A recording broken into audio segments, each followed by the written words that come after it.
Hey, welcome to Guitar Knobs, the guitars, gear, noise, and nonsense podcast, hosted today by these knobs. Tony Dudzik, pick Guardian. Jared Brandon.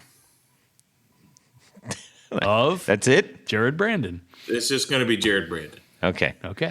Sorry, Jared is talking on a really, really, really small microphone in a really big room. It's the one that Bob Barker used for many years. Yeah. Oh, yes, on the lung stick. Hey, everybody, this is Todd Novak. Welcome to the Guitar Knobs podcast. So thrilled to death that you are listening to our show. I've been waiting for this one for weeks. I've been planning it for a couple months, actually. You've been planning it for years. Several months. Several months. Are you a horse now? And because this is... Well, first, let's introduce our guest. Guest, introduce yourself. This is Chris Gill.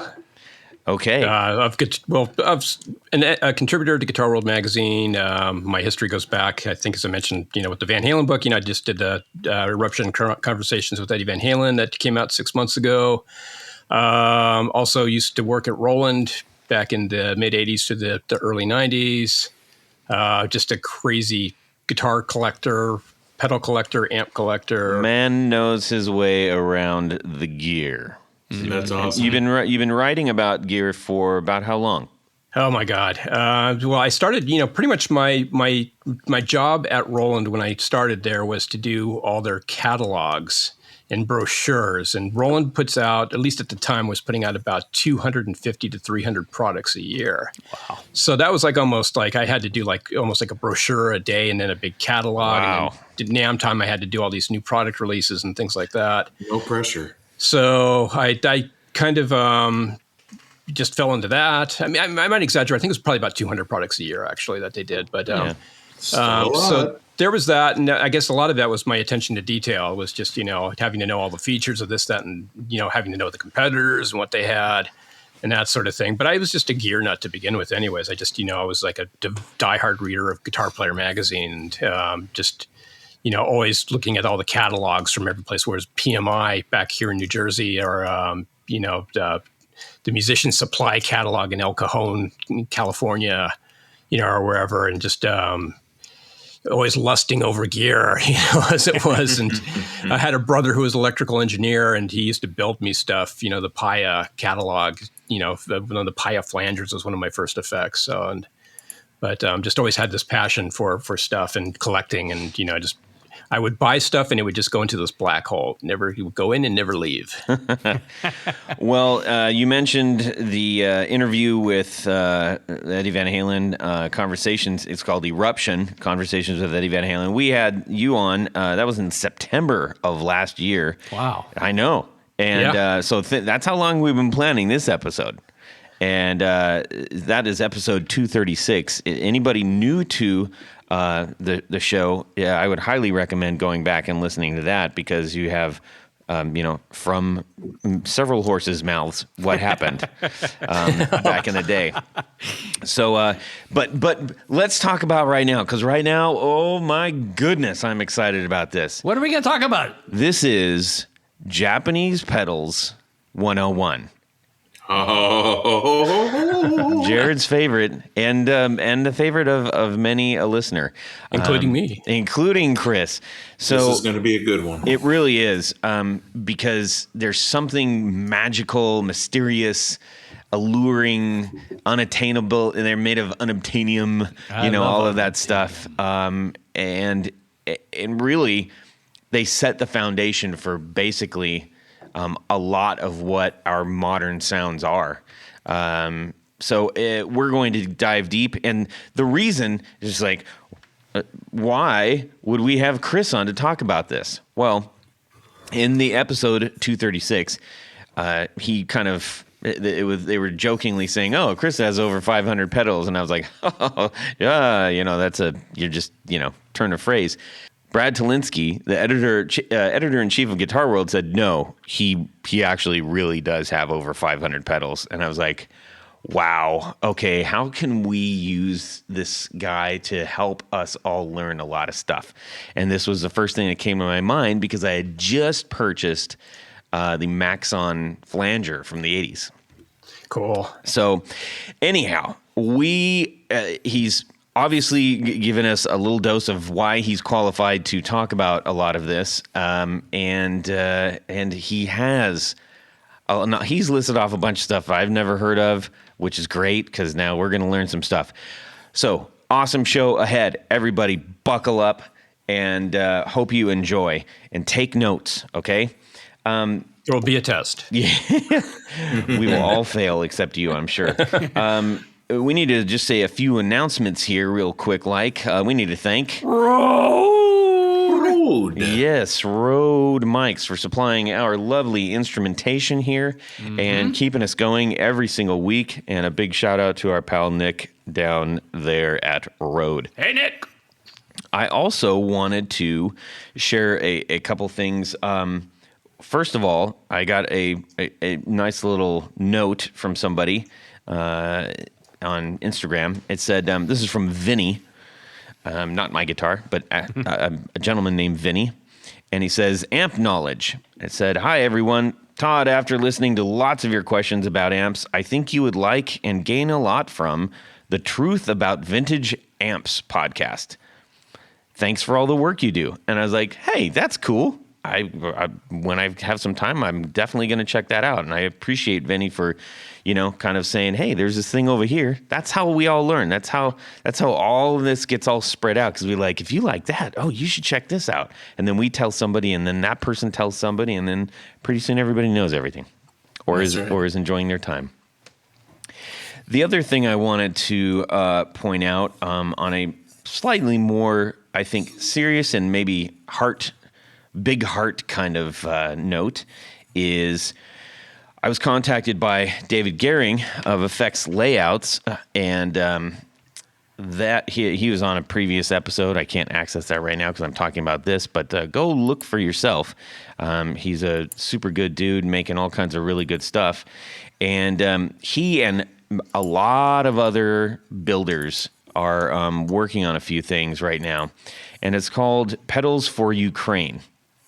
Oh, cool. And so I said, hey, do you have like some kind of PR thing I can just, read off so I'm not messing this up? Because they've obviously put a lot of thought into it. And I checked it out, and essentially this is what it is. So if you don't mind, I'll just read this off.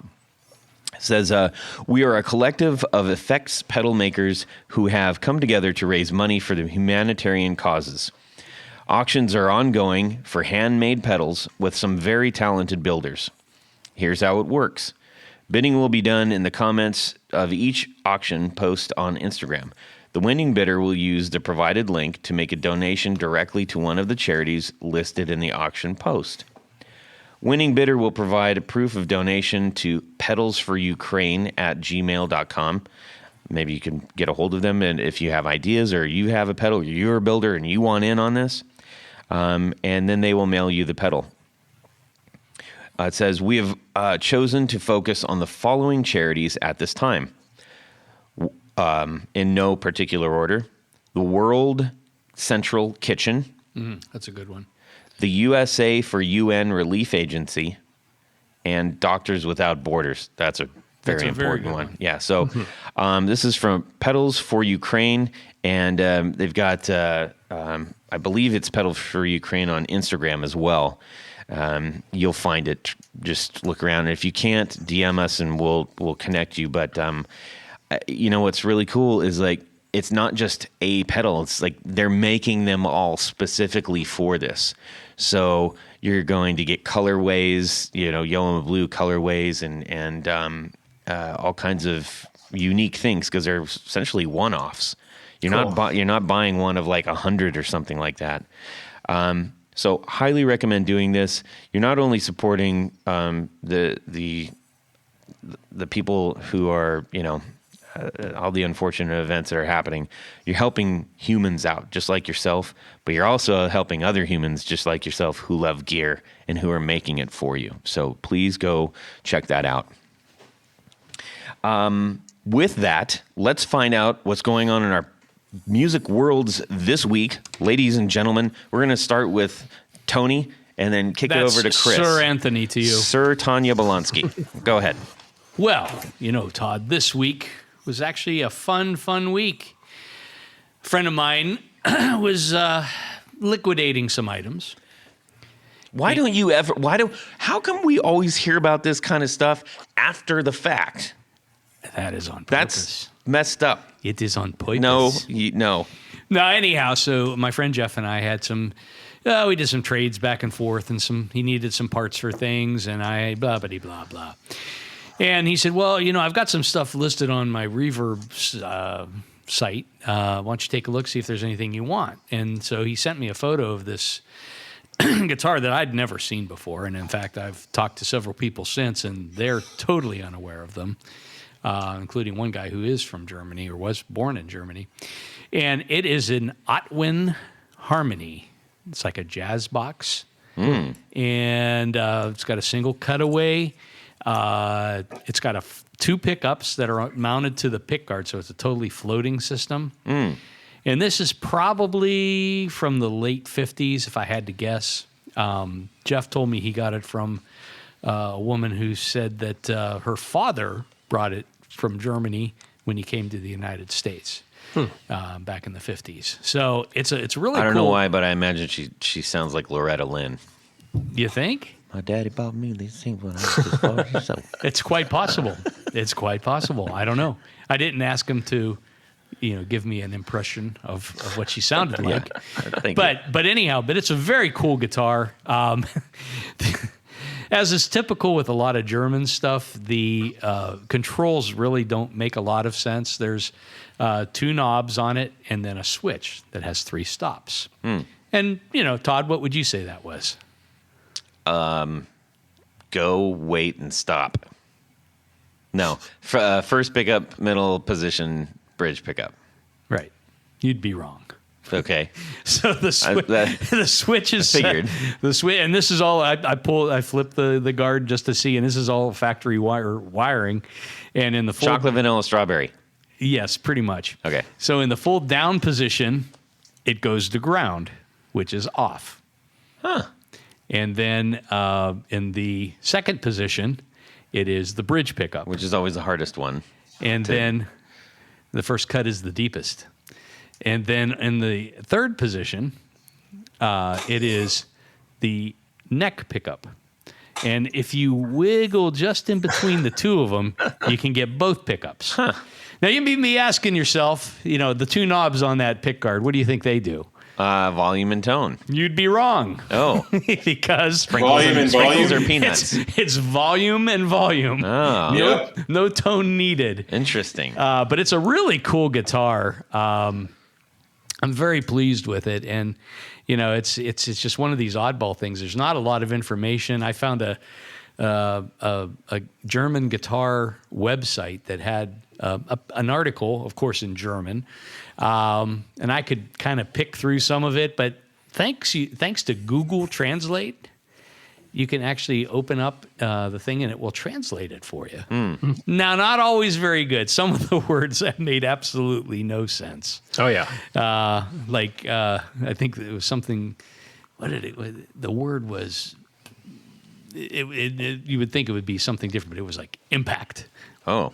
Or blow was the thing. Yeah. Blow guitar is the... okay. So, no, it's probably not right. The intent. Yeah. But anyhow, very cool. I'm very pleased. And I just, there's something... I love playing guitars that are older than me. Yeah. There's not many. And there's not a lot of them left. If you can get that switch to stay in the center position, you can just use the volume knobs to actually... as tone knobs, if you can get the middle position to stick, to have both pickups on at once.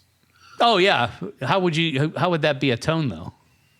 Well, because when you turn down the bridge, you're going to get more bassy sound. More, yeah, and then when you turn down the all the in betweens is your tone. It's basically the pickups are not necessarily choking each other, but it's kind of a choke. Yeah. So you're actually getting some different values coming out of as far as sound. So. Well, the other thought I had was just to put controls on, save the harness as it exists. Yeah. but put a new, something that makes more sense. A whole new thing. Yeah. Sure. But that was my week this week. This week. That was your week this week. That was my week this week. Chris, how about yourself?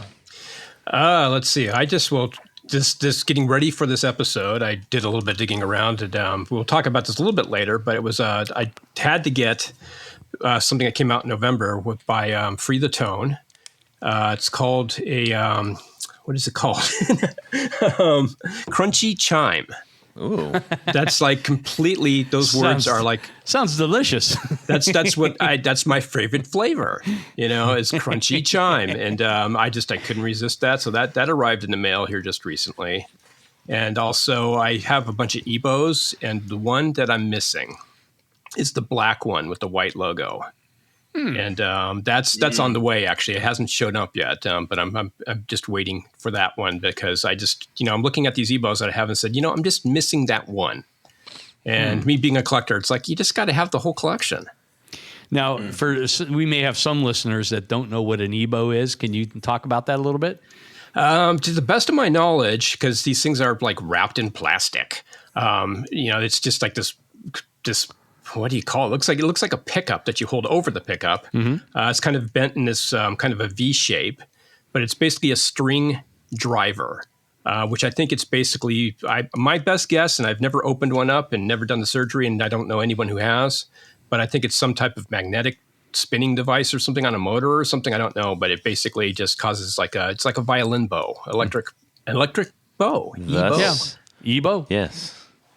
And Free the Tone doesn't come up too often on the show, but they make some pretty outstanding stuff. Can you just give any information on Free the Tone for us? Oh yeah, I was actually going to get into that a little bit later, but I'm trying to remember the name of the guy there. But he's like a genius. He's one of these guys who over engineers everything. He designs everything as if it was like a high end. Audio piece like a Neve console or something like that. So even if it's just a pedal, it's like completely over engineered, and just incredibly well built. Let's see, Yukihiro Hayashi. Yeah, is his name, and but yeah, he just has been making some great stuff, and it's kind of very in the pedal world, it's very sensible looking. It doesn't have any outrageous graphics or anything like that. Kind of comes in these nice muted colors, but they are just really well built. They sound good throughout the entire range. He's not really copying anybody. It's really his own design, and he does just incredible work. It's really top notch, and it's not cheap, but it's not super expensive either. Mm-hmm. It kind of makes me, I kind of lump them in the class with like Origin Effects or even like Source Audio, just that kind of like, it's almost like hi-fi gear. Very much so, yeah. Although it's still, you think hi-fi, you think cold sterile, but it's extremely musical. I mean, it's like, again, like I say, like a Neve console. Hi-fi in the sense of the engineering and build that goes into it. Exactly. Yeah.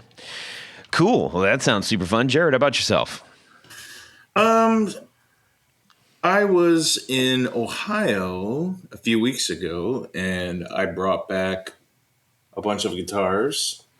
And I'm just slowly getting this room where I may have touched on this before, but just slowly getting this room organized. And I think I'm going to prioritize fitting all my guitars in here over everything else in existence. Yeah.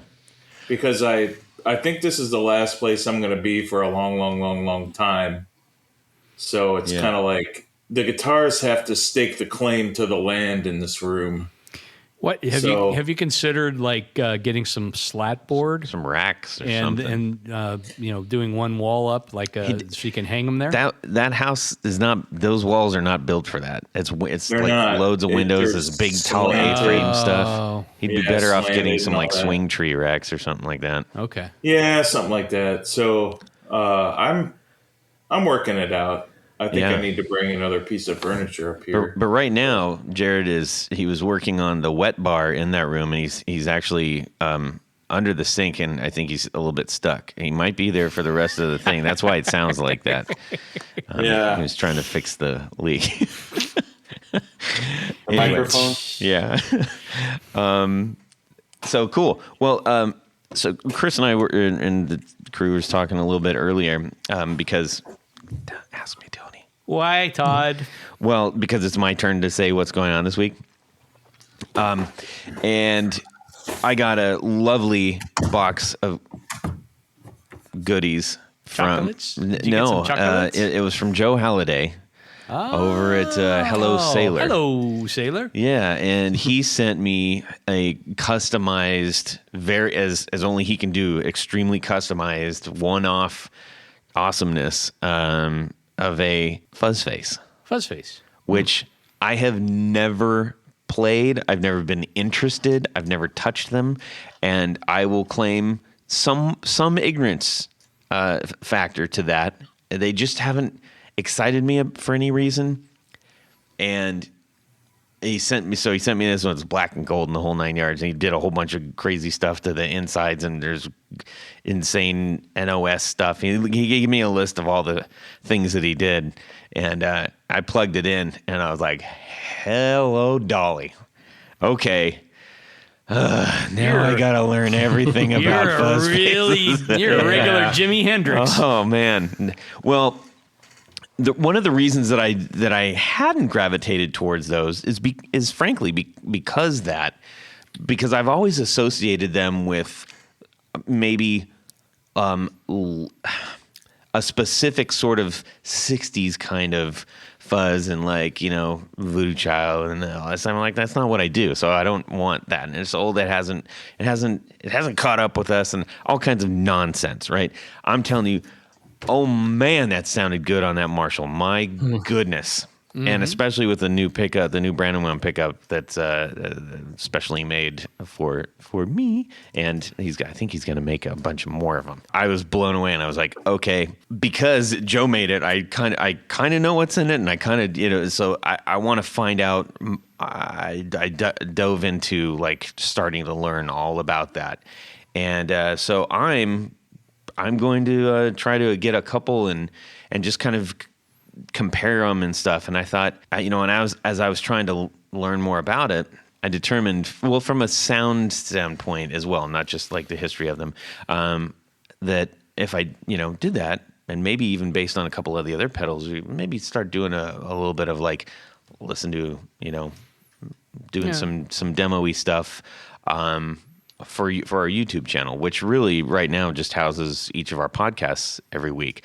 By the way, you can listen to our show on YouTube. You can only see our dumb faces statically, but we are there. So anyways, that was really fun. And also I've got one from Jonathan Jerusik of 12th Hour Devices. That's right. He built me one for that. And that's right. So even I haven't had a chance to compare the two, but I'm very excited about this whole new world of sound that's been kind of opened up for me now that I've been using the Marshall instead of the Supro. I still play the Supro, but I'm doing this world right now. So $100 cash money, I'll take it off your hands. Anyways, let's get on with the stuff that we are really excited to talk about. So, ladies and gentlemen, here comes Japanese Pedals 101. Where this was rooted. I did mention I was like, hey, I got this Maxon thing, and I started digging into all kinds of stuff. When I started playing, that's kind of all there was like Japanese pedals, it seemed like. At least the ones that people around me had and that I had access to. And we're talking about Boss, we're talking about Ibanez and Maxon and some Yamaha stuff. What I found to be interesting, slightly biased, because I do, as I mentioned, have a fascination with feudal Japan and Japanese culture, and it's just super interesting to me. I started being rather amazed by the variance of costs of some of these things. And what was driving some of those things, and then learning more about not just the huge makers, but all these other random like things that are made that don't have a lot of visibility to. So I thought this is something that people are very obsessed with, or else they wouldn't be paying several $100s for a 50-year-old flanger. That doesn't make sense. So why? And I was like, let's talk about the why. Let's understand the why. And that's when Chris Gill happened upon us. And so I thought, here we go, match made in heaven. Let's get it on. And by the way, ladies and gentlemen, we're going to have him on to talk about a bunch more of this, probably about like fuzz faces and stuff, because that's super exciting. I'm just saying, but how self-serving of you. Well, no, I'm going to open this. I'm going to open this up because if you have something that you're like, I want to know the big story on X, send it to us. We'll see what we can do, okay? Like John Doe and Gene? No, but I will be seeing them very soon. Very excited. Chris. Yes. I open the floor to you. Cool. Well, yeah, Japanese pedals. Where do you begin? 101. I mean, I think for me it was, I'm a kid of the 70s, and I couldn't afford a lot of stuff. I had a brother who I'd have build me stuff from kits, and like Heath Kit and Paya and stuff like that. But I always was fascinated with a lot of these things, these pedals. And I actually remember very well, like one of the first pedals I was going to buy, and I actually sent away the money to PMI in New Jersey, sent away my check, in the mail back before PayPal. You had to send a check, you put a stamp on an envelope and send it off into the wild blue yonder and wait, about a month or two before that thing you ordered showed up. And I ordered an original Octavia. I really wanted it. I loved the idea of this octave up effect. It's like, how cool could that be? Wow, higher, more range out of my guitar. It didn't show up because it had been discontinued. So that's really sucked. But my pedal obsession really began, I'd say, about 1979, 1980. I got a Boss CE2 Chorus. And what I loved about that was just how robust the damn thing was. It was just like built like a tank. You could not destroy it. Mm-hmm. I had friends who had electroharmonic stuff, and I love that stuff now.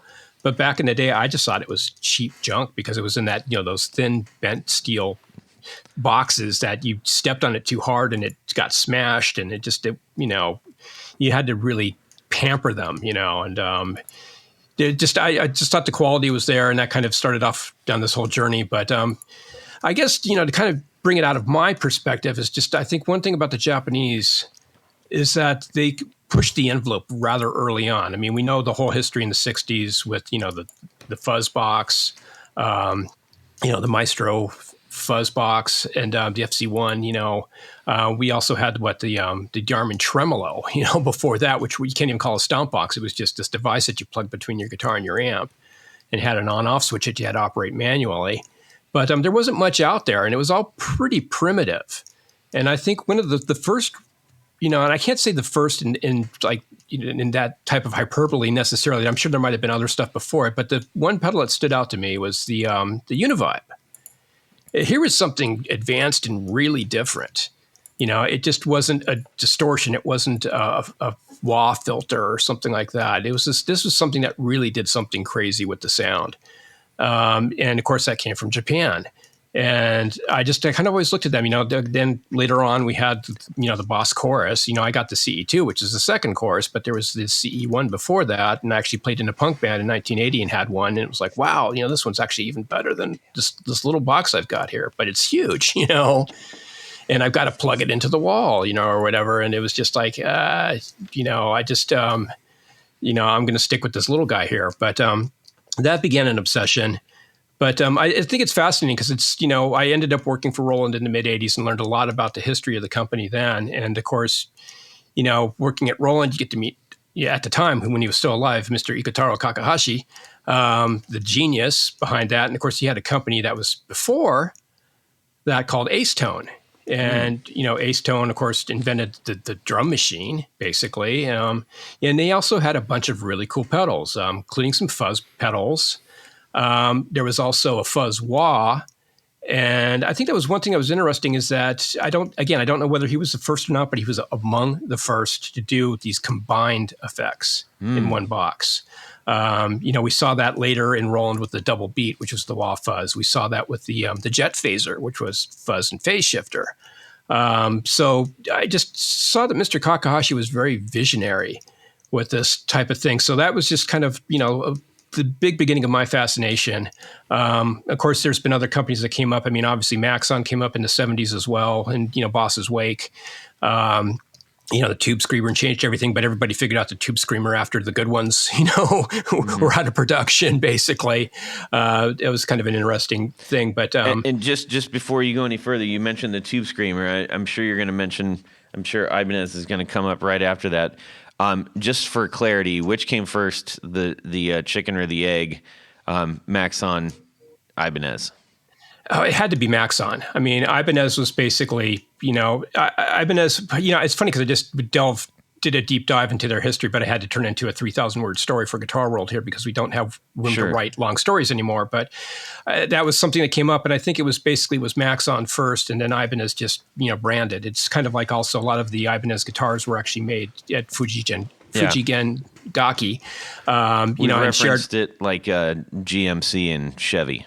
Yeah, exactly. Yeah, exactly. So these companies are kind of intertwined, and kind of incestuous, and they, but Maxon, I'm sure was, basically the electronics arm of things, because really Ibanez was really more at the time was more involved with building guitars. Mm-hmm. So, but they were looking to expand and grow at the time, and was a very smart thing they did. I mean, that was just, the Japanese companies at the time were just very much, sadly, American companies were floundering under this kind of corporate bloat. And the Japanese were coming along and just, moving very quickly. Mm-hmm. And, just they were able to turn things around, and they were growing, by leaps and bounds. Mm-hmm. But that's, I guess the interesting thing is, of course, we had that kind of come to a head in the 80s. And then I think the Japanese companies kind of got, I can't say Roland so much, because Roland really thrived during the 80s, synth sales in particular. And they put out a lot of really good pedals during the 80s. But in general, though, we saw, especially the Ibanez pedals they went to these kind of really bad designs. They changed the overall design, and it wasn't quite as frequently robust. Yeah, and frequently. And it kind of really confused people. And then we had a lot of other weird companies that kind of came out. Some of the stuff was actually pretty good but you had like Vestifier, aka Vestax, which, is basically known for DJ gear, and stereo equipment in Japan. You had Pearl, doing stuff. That's right. Yeah. So it was kind of just a crazy dark era. And then, of course, we get into the 90s. And that's, I think, where the whole, the boutique thing started to really explode in the United States. But it was happening in Japan, too, at the same time. And that's where I think a lot of the really interesting stuff just started to come up. And you had a lot of these guys who, cut their teeth at these companies, at your Rolands and your Korgs and your Ibanez / Maxon and whatever. And Yamaha. And Yamaha, exactly, and Yamaha. And they all branched, not all of them, but, a lot of these guys came from there. A lot of them just came up on their own, branched off and started doing their own thing. They had their own idea and a way to do it better. Well, let me ask you really quick. I mean, Boss really never changed their form ever, right? I don't think they needed to. I don't think they wanted to. I don't think they really needed to. I mean, it's kind of like, why? How are you going to modify the wheel? Yeah, exactly. But ironically, every single one of their competitors, it's not that they said, "Hey, here's a new sound." They just were changing the boxes. I mean, Maxon went through, I don't know what, 5, at least 5 major form designs. Yeah. And, following suit, everybody else was doing that too. Except for Boss. Except for Boss, it's weird. And I think, at least for me, one of the reasons that I do gravitate towards some of those old weird pedals is because they are weird. Yeah. They're just like, oh, that's really nifty. They just completely did this thing over here. And all right, that's kind of neato. And for some reason now that is somewhat alluring. I don't know at the time how I would have felt, because I didn't have any money to buy pedals, so but how did that, you went through that. Can talk to us a little bit about that. Yeah, well, I think, the Boss pedal thing was it was like a big revolution for everybody, because here's these things that were just rock solid. They were dependable, and they weren't that expensive. They were a little expensive, but not outrageously so. And that to me was just like, and the color scheme, and that was the other thing. It was like when you're on stage, it was, unless you had really dark lights, whatever, it was pretty easy to tell which one was which. And it looked cool. And it looked cool, and you could line them up and have all these different colors, and it was just, and of course they came out with that little lunchbox thing, and you could have a pedal board, and so it was just a great, cohesive design. You could usually count on the quality. Back then we weren't quite as picky as we are now about, if it distorts. I have to say that MXR was doing a great job. That was the other thing, but the MXR stuff was kind of expensive. That was kind of like, oh, that's, for a lot of us, that was out of our price range. That was kind of the aspirational product, was to get the MXR pedals to a certain extent. Mm-hmm. I think part of it too is that MXR they came out with new stuff, but man, when Boss took off, it was just like it was something new every year. Right. It was kind of like, hey, it's Christmas again, and what Santa brought for us, Santa Kakahashi, and a lot of stuff that's like, why do we need this?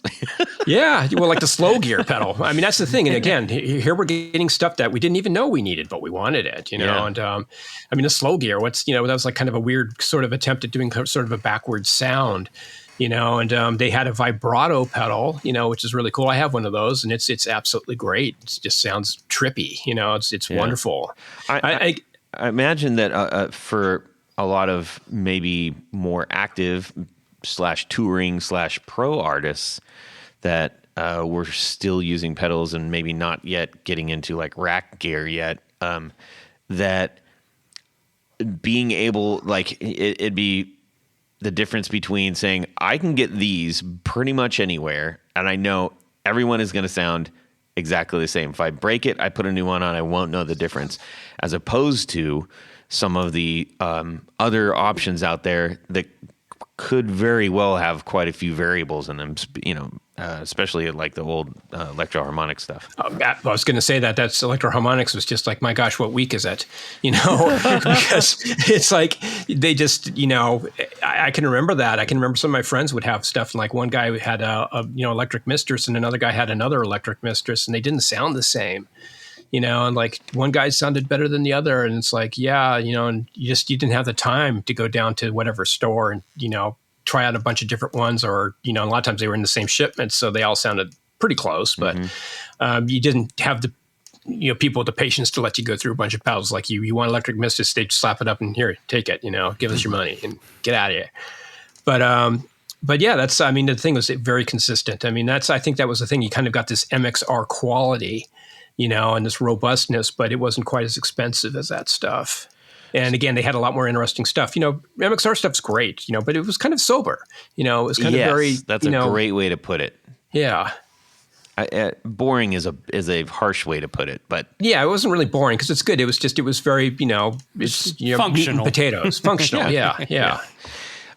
So since while we're in the way back, for someone that that only knows the surface level of that scene, we talked about some of the real major players. Were there minor players that still really haven't gotten their due or are highly collectible, in your opinion? As far as Japanese pedals from back then? Yeah.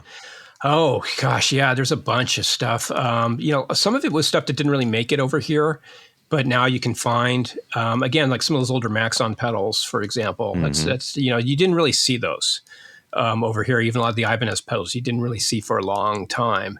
They might have been here in dribs and drabs and stuff like that. But, like everybody knows, pretty much about like the Flying Pan or something like that, which they reissued here a few years ago, probably about 10 years ago now, I guess. But some of those big format pedals, those weren't so common around here at the time. They were probably like the bigger cities, like LA and in New York and that. And, but, kind of out in the sticks, you weren't kind of finding much in the way of Ibanez stuff. back in like the early 70s, not early, but mid 70s. Later in the 70s, that stuff started to show up a little bit more often. But well, I'm trying to think what else. Well, while you're thinking, maybe I can ask another question that maybe prompts some of this. At the same time, you've got a lot, like, it seems like the Japanese didn't really kind of target the entire like fuzz industry or the fuzz world to the degree that like you had like color sound and like all the different tone betters and a lot of the British stuff, right? So you had all the British stuff happening, Dallas Arbiter and all that business. They did initially, actually. That's the thing is like you look at Ace Tone, for example. They had three different, they kind of progressed through them, of course. It was like one replaced the other because you had the Fuzzmaster 1, followed by the Fuzzmaster 2, followed shortly thereafter by the Fuzzmaster 3, Yeah. And then that kind of morphed into, after Mr. Kakahashi got out of Ace Tone and started up Roland, that became the Bebop, essentially. You can kind of see a line in that. In fact, when I got my first Ace Tone FM2, probably sometime in the mid-90s, I just could see a direct line between that and the Bebop. You see the same type of switches, foot switches on it, and some of the same components and everything, and the construction is rather similar. It's better on the Roland box, but it's very much the controls on the front and everything. It's this wedge shape with the controls on the front, and the same type of knobs and everything. Right. So there was kind of that progression, but yeah, I think it kind of, obviously, as we got out of the 60s, things moved away from fuzz, and the interest became more towards overdrive and distortion. Actually, can I talk to you about the form again really quick? Because it's like when you're looking at rock sediment or something, right? And you're like, hey, this is where the Grand Canyon is, and all of a sudden there's like this huge split, and then that's like, why are these striations in a completely different place? So before, if we think about where that striation is, you like the color sounds and all of the huge format, the long fuzz pedals that everybody's kind of going back to now, or the wedge shapes, they were doing these big crazy ones, and then here comes like Boss and MXR with like the little tiny guys. Yeah. Do you have any information on like anything about that as far as like what drove any of that? I think that MXR probably drove that, and I don't know. I haven't talked with the guys about that particular subject, but I imagine it was just driven by they used like the Bud box, and it was just something that was convenient, as much as anything. And like, hey, we can make this thing; it's going to fit in here. I don't know if there was this innate desire to make it that much smaller. Back then it used to be like, bigger is better and better value and, that kind of thing. And, but I think there was a certain group of players out there that didn't want their stage all cluttered with this, metropolis in front of them. Right. So I think that was part of it too. But, as far as I can recall, I think, the MXR was among the first to go with this compact format, very, very simplified. Of course, a lot of these big things only had like one knob on them. Some of them would be a big, huge wedge, and again, like be like one knob on it. You know, so and then there's all this space inside. That was the other thing. It was just like, why? Right. It improves the tone considerably. The resonance. It's got its own reverb chamber in it. Yeah, interesting. Okay, well, thanks for letting me butt in there really quick. I think one of the interesting things that I know I'm sitting here ready to take notes, and I'm like, okay, go check up on Ace Tone, and when we're talking about some of those, were there any brands that were sort of like on the verge or eking out that maybe we haven't really heard of or haven't gotten their due back then? There's some things like you'll see, and some of them rightfully didn't do so well because they were kind of like, there was a lot of hit and miss with them, but like Shindashe, for example, is a brand that has some good stuff and has some stuff that's, it's all right. And that for anybody that isn't familiar, that's Shindashe. Yeah. And it's, I'm not one to really dog on too many pedals because somebody out there can do something great with it. I mean, there's a use for everything. I find there's no such thing as a useless pedal. I mean, I was just thinking this afternoon out walking the dog about, I think it was an Aryan pedal or something like that one of these Swedish death metal bands used. It's like, it was like a $25 pedal back in the day, and they just took this. It was like this plastic pedal that a metal music pedal, right? And turned every knob all the way up on it, to make this screeching, overdrive distortion madness, and recorded an album with it. And so, hey, God bless them, man. They figured out a use for that thing, Well, speaking of useless pedals, one of my favorite useless pedals is also by Shindashe. It's the Companion. Are you familiar with that one? Oh, yeah. So it's a combination. You can use it as a volume pedal, wah pedal, a surf sound pedal, the sound of the surf, and most importantly, the siren. Yep. Got to have the siren, man. Yeah. How else are you going to play your Sweet covers? That's true. I never thought about that, but yeah, there's that, I guess that would be perfect for it. Maybe they even use that particular pedal. Who knows? I somehow think they might have. Actually, I'm not 100% certain, but they may very well have. Who knows? I need to make a correction on myself. It is dash EI. I forgot the I on that. Yeah. Apologies. Also, Tony, now that companion pedal with the siren, you could totally use that if you play the theme song to Bad Boys. Yes. Or so Hawaii. At least there's one good known use for that pedal. Yeah. Also Hawaii 5-0. There you go. Yeah. So it's not a useless pedal after all. No. Two uses. Two uses. But trying to think of other brands. I mean, I should have made a list of. I was thinking more now than old, and I know in the back of my brain there's a lot more stuff out there, but that's just right off the top of my head. I mean, there were a lot of brands out there. Yeah. So it wasn't just all the big Japanese corporations, and some of these companies were actually big Japanese corporations in Japan. They just didn't make as much of an impact over here in the States. Yeah.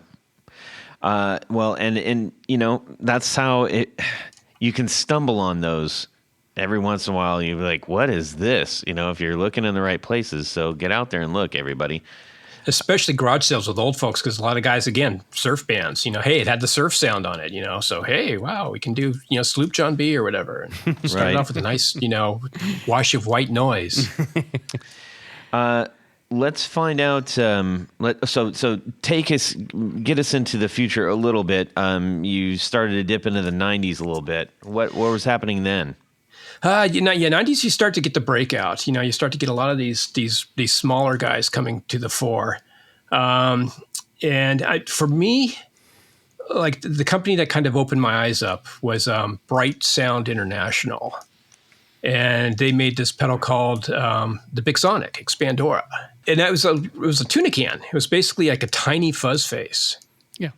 And it was like a little silver, aluminum can, round shape. It looked like a tuna can, basically, with three knobs in a line along the front. The Bixonic pedal, it was fun. It was cool.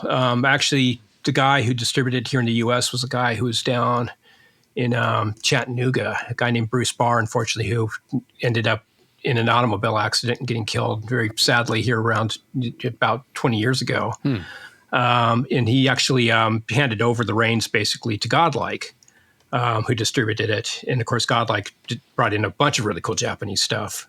At the time, they scouted out a lot of these smaller companies and some of even the bigger stuff, Guillotone, and that sort of thing. But one of my favorite stories about that pedal is the instructions. I'll have to send you guys a picture because I dug up my box and got the instructions out, and they had this cartoon, and it was kind of like they had two dip switches inside, and you have 4 different possible settings with 2 dip switches, right? And so they show, okay, here's like an overdrive, here's a distortion, here's fuzz, and then both down is like, no, like exclamation point, 5 exclamation points, frowny face, clouds, thunder, and everything like that. And I saw that. And of course, my first thing is like, oh, let me try That's the one I want. And of course you do that. And it's the most outrageously overdriven to the point where the sound just spits and cuts, and it's unpredictable, and it's super fuzzy. And I wrote in my review of it for Guitar World, I called it the forbidden setting, and that stuck, and that's now it's officially known as the forbidden setting. But it was just like I saw it. In fact, I think I talked it over with Bruce before I turned it to, told him about the review, and it says like, oh yeah, I tried it at the with the forbidden setting. It's like, what's that? And he's like, well, both offsetting, they tell you not to do it. It's like, oh, I love that, and we both agreed that it was a good thing to go with it. Now, while you're talking about the XPandora, now that changed hands, I think you at least twice, but maybe 3 times. Is that correct? I don't know. I saw just recently that somebody's doing it again here in the United States. I know that there was 3 different iterations of that pedal, and I couldn't figure out the whole Bright Sound International story. I remember I went over to Japan, I think it was in 96, my very first time I went to Tokyo, actually, which is great. And I met up with those guys because I knew them, through Bruce. Mm-hmm. And they took me around Tokyo, and I wouldn't have gotten around there. There was no, smartphones and Google Maps and any of that stuff. Because I wanted to buy a Greco Les Paul, and they said, we know where to go, and they took me out to a bunch of shops out there in Shibuya and Shinjuku and all around that area where there's a billion guitar shops. And of course, they gave me another pedal and everything. And I was there with Mr. Big. So I gave Paul Gilbert one, and I gave Billy Sheehan one through them, courtesy of them. But I remember it was like these 2 guys, and I wish I could remember their names now. But I don't remember the company being much more than the 2 of them, So it was very much a boutique type of operation. And this was pre-Bixonic. That was Bixonic. That was Bright Sound International. So that, they did produce, I don't know why they called it Bixonic when the company was Bright Sound, but I guess it was just, they had the name of the company, and this was the pedal name, and I don't even know if Bixonic was even a company because they didn't have any other products that I knew of. Like I said, there was 2 different iterations. They finally put the dip switches outside of the pedal because a bunch of people were complaining about wanting to get in there, and it's typical. I mean, that's one thing I love about Japanese pedals is, man, you got to look under the hood. Yeah. Because there's hidden wonderful secrets in a lot of these things. And I just discovered in one of my pedals today, there was like a couple controls I never even knew, like full-on knobs. Because I never bothered, because it doesn't run on batteries or anything like that. So I've always used a power supply, and I never had a reason to look inside, And today I just thought, I'm going to take a look inside this thing. Like, what do you know? There's like a couple like preset volume knobs in here. That's cool. Amazing, but... Well, and you just touched on something that is part of the excitement whenever you go like, I'm into something new. I've got a new rabbit hole to explore. Knowing the ins and outs and the whys of those purchases, which we'll get into, is a big thing. Speaking of the Bixonic and the XPandora, you're going to see big changes of big variances in price, and just because it's expensive doesn't mean it's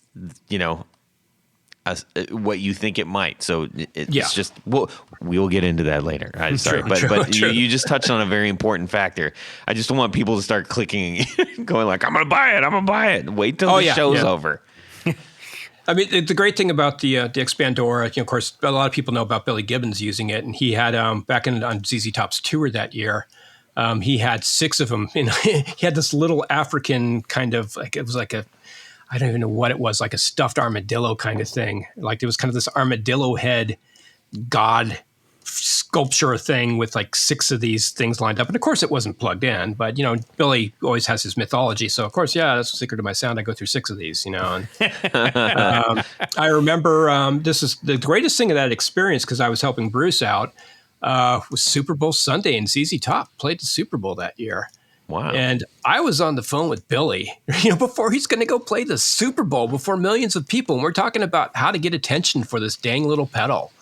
And him and Dusty wore them on their guitar straps, kidding. And so to give this thing exposure, to millions of people. And it was just like, how do we, I I sent out these press releases. And nobody picked up on it because it's like, it's Super Bowl, whatever. All they cared about was like, oh, the Budweiser ad or whatever. Yeah. But I tried to promote. It's like, what the heck was that thing on their on their guitar straps? That silver box, and mentioned it was an XPandora pedal, but it was too geeky, I think, for the general media. Let me ask you. I don't want to spend too much time on XPandora, but sure. That coming out roughly about the same time as Rat was hitting. Am I about right there? Rat was a bit earlier than that, actually. So yeah, Rat was actually, I think, quite earlier. I mean, Rat was around in the 80s and everything, but so when did the XPandora came out? You said in 90s, probably about 94, maybe. I was thinking it was way earlier. I'm sorry. Yeah. No. Okay. But that was again the whole boutique thing, because gotcha. Again, this was a like I said, as far as I know, Bright Sound International was 2 guys. Got it. And not much more than that. And that was kind of, that was my entryway into the whole Japanese boutique world. And then from there, it was like, right, leave the bank account behind, So out of the 90s, now we are starting to get into, we're starting to see like lots and lots of multi-effects and everything. And how did that kind of affect the, I guess, pedals, the standalone pedals? Did it affect the standalone pedals? Can we talk about all of that a little bit? Well, I think what happened, of course, was, we had grunge and we had Nirvana, Kurt Cobain, and man, there was just so much interest in stomp boxes again. That was, the stomp box renaissance basically began, the early 90s, and it was like, again, this whole, we went through the whole glam metal thing and the refrigerator racks, of gear and Bradshaw racks. And even if you were playing a club, this is my rack system. Yeah, you're playing a club, and it's, and I got to share this just really quick because I had this is so embarrassing, but I'm going to say it anyways.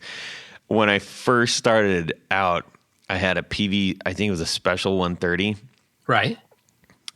And, I'm like, well, you read the magazines, you see who's endorsing what. Back then when that mattered, that's what sold stuff, right? Yeah. Oh, yeah. For some reason, I had it in my head as, like I remember going into a music store and they had for sale a Chandler tube driver racks. Yeah. Of course they did. And I bought it, and I set it on top of my PV 130, and that was my rig. Hey, I'll do one up. I mean, it's actually a great rig, but talk about dichotomy. Because in the 80s, I played in rockabilly bands in Los Angeles and Hollywood. Uh-huh. And I had a wonderful, I still have it, one of the best sounding amps in the world, 57 Deluxe Fender. That was my gigging amp. And I had a Roland SRV 2000, right? Oh. Reverb. And I used to go into the reverb. And later on, I actually had a Sans amp that I used as a boost. So... Wow. Get that, a Sans amp with an SRV 2000 into a Tweed Deluxe. We both were doing silly things. It was the 80s/90s, it was dark ages, man. Yeah, for sure. Anyways, I cut you off when you were just about to talk about all that stuff. Go ahead. Oh, well, the switch happened. I mean, obviously the refrigerator rack, it's great in the studio, but I can remember so many times, like, perfect example of that was like seeing Lukather and Carlton at NAMM. And Lukather had his big Bradshaw rack, and Carlton at that point was just, I think, going, whatever, probably his Valley Arts guitar into a Dumble or something. And who could you hear all night? Larry. He couldn't hear a single note that Lukather played, But I think people loved that simplicity, and it was cheap, and Kurt Cobain brought a lot of that stuff back, and the grunge acts, Soundgarden, you name it. There's just this whole appreciation, Mudhoney, the Super Fuzz Big Muff album. I mean, come on, that's an ad right there, So, and you could get that stuff cheap. That's really when my pedal collecting just went through the roof because, the vintage guitar market had taken off. Amps were getting stupid. Guitars were getting stupid. Pedals were still cheap. Mm-hmm. And I'm so glad I stocked up on, and spent all my extra money and pedals back in those days because all that stuff has just gone through the roof. Yeah. But I remember we did a pedal special when I was at Guitar Player magazine at the time. And actually a bunch of my pedals are in that issue, or stuff that I ended up buying after that was at the local, used music store that we borrowed half of the stuff from. But on the Japanese side of things, though, again, they started, these guys started branching off from the big companies, or they just had, skill with electronics and they loved music and they wanted to participate. And so they started cranking out these pedals. Not so many made it over here. It's still at that point was a lot of the bigger companies, as I mentioned, Godlike, was one of the channels for bringing over some of the lesser known things or the harder to get stuff. I know Kevin started bringing over the Gaiatone pedals, for example. He started bringing over the Maxon brand pedals, and that sort of thing. So that kind of helped build the awareness here in the United States, made stuff more easily available. But still to this day, fortunately now we've got great mail order, and thank God they've worked out the shipping over in Japan, because there was a nightmare period there for about 5 months where it was just impossible to get anything shipped over from Japan. But now it's like you can get stuff shipped over pretty quickly. So you've, obviously your visual outlets, your reverbs and stuff like that. There's actually a bunch of Japanese retailers there now that you can get stuff a lot more easily. But I still love, and unfortunately, again, they're still shut down to tourists, so you can't go over to Japan. But I think the best thing is just to go over there if you can. And gosh, now would be the perfect time because the dollar is so much stronger against the yen, which is also just a good time to even, to buy over here and have it shipped over, because that will definitely lessen the cost, quite a bit due to the favorable exchange rate versus the dollar. But, that's the thing was like, you can find about the internet also, made this stuff a lot more available to people. You could see stuff. Of course, we didn't have, again, to translate like Google Translate and that sort of thing. So it's like you'd see these pictures of things. I got a lot of these Japanese guitar magazines and you just see these brands over there. And like, what the heck is that? And you just, sometimes just to take a blind dive into getting things, and just sometimes it'd be great and other times it'd be like, I kind of threw away my money. Oh, well, Yeah. So let's talk about moving into, I guess, future times, or we are in the future. Future time. We are in the future. Let's talk about what's going on. And I have to say, on behalf of Roland's 50th anniversary, there was their motto: "We designed the future." Well, speaking of that, one of the things I'm most excited about is, well, I guess it's the Boss Space Echo reissue. Not a true reissue, but I'm trying to figure out what I can sell to buy one. Yeah, no, it's definitely a worthy thing. They did a great job with that. I mean, I love tape echoes, but man, are they just, I spend about as much time now on my old gear. In fact, I'm just going this weekend to get some stuff repaired, but that's the next in line is my Space Echoes need to be, brought back up to snuff. They just, that stuff, time does not do nice things to those. No, if you don't use them, especially too for you've got to all this stuff. And that's the problem with my collecting and having 500 pedals. Is you got to use this stuff, because it just I had a pedal I let sit, an Oberheim VCF pedal, and I went and plugged it in a couple weeks ago, and it's not doing anything. It's like, what happened? Oh man. Did I not give you enough TLC? What's going on? Come back to life. Come back to me, please. Yeah. But I think there's just been an explosion, in the last 20 years in particular. I think in the late 90s in particular, we just saw this flood. One company in particular that I discovered a few years ago, Honda Soundworks. Fascinating guy. I don't know what his story is. He's got sort of a website, but it hasn't been updated since 2016. Wow. He was releasing some 17th anniversary pedals. Oh wow. I mean, I guess 17 must have some significance. I guess I don't know what, but I can guess. But I don't know why would you do a 17th anniversary run of anniversary pedals. But I went in this shop called Nico Guitars in Shibuya, and they had some don't, at least at the time, they weren't carrying a lot of pedals, but what they had was choice, and I saw this gray box with just this, label maker type of, clear plastic, label maker labels, on it for it was like Master 1, Volume 2, and two switches, 2 LEDs. And the back of it was about wiped off. So it said, all I could see was Honda Soundworks, and the name of the pedal was actually kind of obscured. Fortunately, I took a picture, and they had a little card that said Fujiyama Drive, British. And great pedal. It's really one of the best Marshalls in a box out there. It's like a 2-channel Marshall in a box. And that's the pedal I was referring to earlier about the hidden controls. Again, I just was running this thing off of an adapter, power source, a 9-volt power source. Never used a battery in it. And I decided to just open it up and look inside and see kind of what's going on. And lo and behold, there's 2 extra knobs inside. And they were kind of like, I guess they were like volume, settings essentially, because it's like a 2-channel amp. So the idea was just like, okay, you set your rhythm volume and your lead volume here. But it was like, I had no idea that was hiding in there, but the guy's interesting. I mean, I cannot figure him out. Like I said, he hasn't updated his website in years, but his stuff trickles out there. It's now going for outrageously stupid prices, a lot of this stuff. But he has one pedal out there called the Spice. Yeah, it's not even like a pedal. You can't even. You can't even. You have to call it. I'd have to call it almost like, I don't want to say a hoax, but it's almost like voodoo, mojo. I don't know what you call it. It's basically a small MXR bud box enclosure. Input output jack, 1/4-inch input output jacks. That's it. There's no controls or foot switch. No controls, no switch.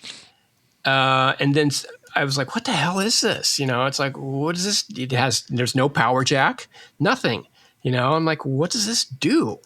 And I looked into it, and someone had a picture of the inside, and there's 2 wires.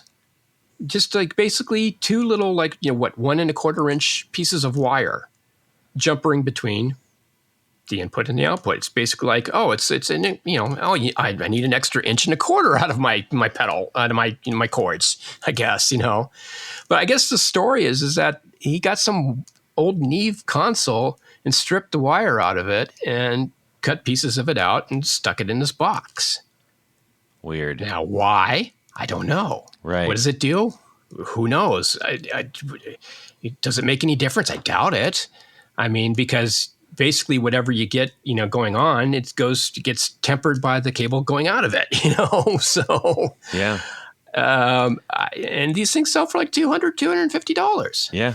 He's got a lot of different effects. I mean, if you feel like, throwing some money to the wind, boy, this is a good way to do it. I mean, there's a lot of different form functions, and you're not going to get the same pedal twice. Yeah, the Fujiyama Drive is just awesome. Like I said, I have so many Marshalls in a box, and it's, if not the best, it's amongst the best. And at this point in time, it's my favorite Marshall in a box. And I've read up since. I think I saw something that I think John Spencer, as well as Shindashe, the John Spencer Blues Explosion, have used the guy's pedals, including the Fujiyama Drive. And I think I heard something like Judah used it just because they'd go over to Europe or whatever and rent amps, and this was kind of like their way to make sure that they got their sound. On any generic rented amp out there. But I don't, again, that was kind of I saw that on some forum somewhere, but there's not much information about Honda Soundworks out there. It's kind of the mystery. And like I said, it's just like the stuff's out there, and a lot of his stuff is, it's going for $800 to $1,000 for some of those pedals, especially the Fujiyama Drive. Now I got mine I'm not going to say what I got it for, but I got it for a heck of a lot less than that. And I'm sure if you go to, I don't know how many thousands of shops there are in Japan proper. In Tokyo, I think there's about anywhere from 5,000 to 7,000 music stores, guitar stores. Yeah, it's outrageous. They're everywhere, and especially as you get out into the outer the outer reaches, or you get up into, oh gosh, I'm drawing a blank now on the area up there where ESP actually has its factory. It's kind of like the joke. It's kind of like the New Jersey of Tokyo, basically. But up in some of those other areas, you might find stuff where they're not, going for such a heavy price or whatever. But there are bargains out there to be found. I mean, that's, again, I wish I could go, because it's just like you just kind of got to get out there in the trenches and everything. And that's really the best way to experience. Not everyone can, obviously. It's expensive and it adds, to whatever. But of course, you get a vacation and great food to go with it. Yeah. But, well, these Honda ones are starting it for the most part. You can guarantee you're going to give away at least $400.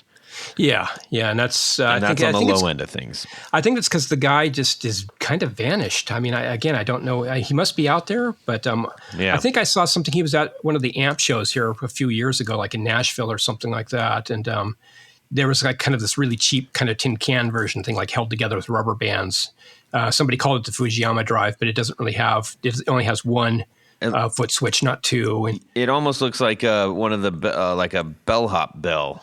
Yeah, exactly. And that's $500. That's $500 now. Wow. Yeah, there you go. Yeah, a couple years ago that was like $150. That's crazy. Yeah. So let's talk about a couple of the other major players out there. I think most people, well, I'm not going to say most people, because that's just a big fat assumption. One of the biggest players who's definitely commanding high dollar stuff is Shin's Music. Yeah, Shin's Music. That's, man, he's the man. Yeah, whom I was in conversation with to come on the show, and then COVID hit, and then his shop assistant guy was like, "Well, I don't know how we're going to be able to do this," and so I'll have to hit him up again. But please continue. But yeah, he's the man when it comes to just, again, talk about the amp and the boxing. He's really perfected that. I mean, he does Dumbles in a box. He does Mesa Boogies in a box. He does Marshalls in a box. Great overdrive pedals. Of course, most of us over here, there was a limited run a while back, the Shinjuku drive by MXR. And that's the Shin of Shin's Music. That was, he was behind, that was a project he was involved in. That was kind of his Dumble-ish interpretation. That's one thing a lot of the Japanese guys do. You see quite a bit of like Dumble emulators out there. I don't know if that's maybe because probably 99.9% of guitarists out there have never played through a Dumble. But so, hey, I made it sound like a Dumble. Oh, well, of course it sounds like a Dumble. Have you heard one? No, but it's got to sound like a Dumble. Right. It says it sounds like a Dumble. But no, I think, over there, they actually do get their hands on this stuff. And it's, if you're going to find a Dumble, it's going to be in some vintage shop in Tokyo somewhere, or Osaka or wherever, know. But Shin is just, again, great work. And, of course, pedals for the stars, it goes on and on with all the guys who use his stuff. Sure. Well, it's unassuming too. I mean, for someone who maybe not as familiar with some of the stuff, when you look at the sea of incredible silkscreen graphics and just the production level that even some of the smallest DIY people can put together, and then you look at Shin's Music and it's literally, Tony, I can't remember what the it's like the embossed label maker. The one that the click and then you Dymo. Dymo, Dymo, exactly. Dymo label maker. I mean, you're looking at that, and I remember the first time I saw it, I was like, what the hell? I haven't seen one of those labels in 30 years. Yeah. Why is this pedal $700? Because he had to buy them all. Right. All of the Dymo label makers. Because, if you mix up the letters of Dymo, somehow encoded it spells Mojo. Yes. So that's just one of those weird things. And, there's a handful of builders out there that, I think Reeves is verging on that too. Reeves and Analog Man and it's like those three are kind of in the same echelon of build it, and before you say these are available, they're gone. It doesn't matter what they can charge, whatever. Yeah, no, it's It's one of those things. I mean, it's again, it's like the Klon Centaur and that sort of thing. It's just if you know it and you've used it, you want it. They're good. They're really good. Yeah. But it is kind of crazy. I mean, it's like like the Mark I overdrive is basically a Mesa Boogie Mark I in a box, and it's really cool. I've seen them in wood or snake skin. I mean, it's so funny because that's like you look at that and it's like it's Purple totally deluxe velvet and all kinds of stuff. It's totally deluxe looking compared to the crude Dymo label maker pedals that he has. But you can almost get a Mark I for the price of one of those pedals. It's just, I mean, how far do you want to go? Yeah. There's a handful of others that are kind of kicking around there as well.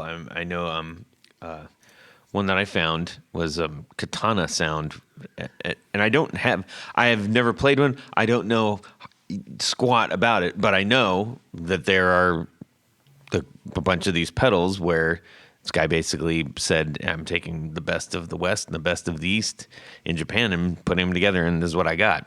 Yeah, and it's one of those things that, again, Katana Sounds is another guy who's kind of under the radar, so to speak.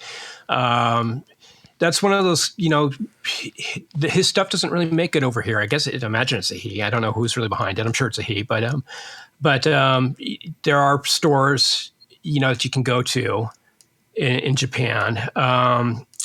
The Ochanomizu district, for example, that's you got to go there.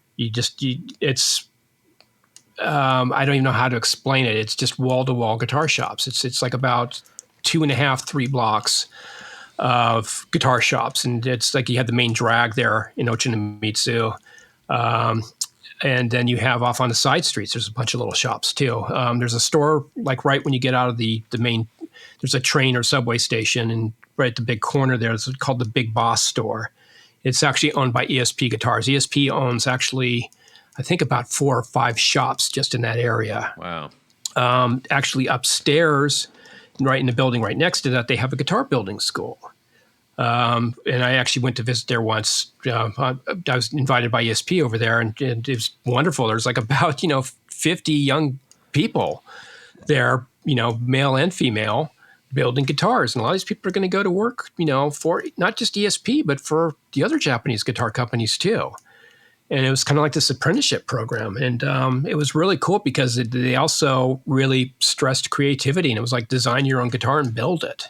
And these guys were, one guy was building, some crazy acoustic guitar, and the others were doing solid bodies, and another guy was doing jazz guitars, and another guy was doing like a extended range, multi-range, type of 10-string instrument. But getting back to the Big Boss store, that's like first place to go. I recommend if you go to Ochanomizu, go make a beeline, go to the Big Boss store.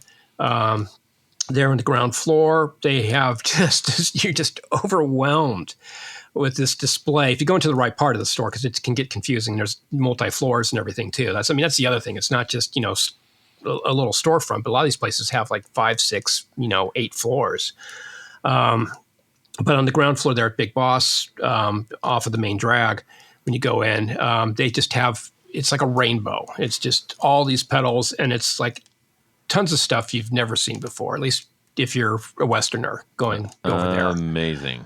And you can plug in and you can play them. You can spend all day, and they don't mind. I mean, they probably do mind. I mean, I'm sure there's, to a certain point, they don't mind, but they're very cool there about it. I mean, there's another big shop. There's Ishibashi.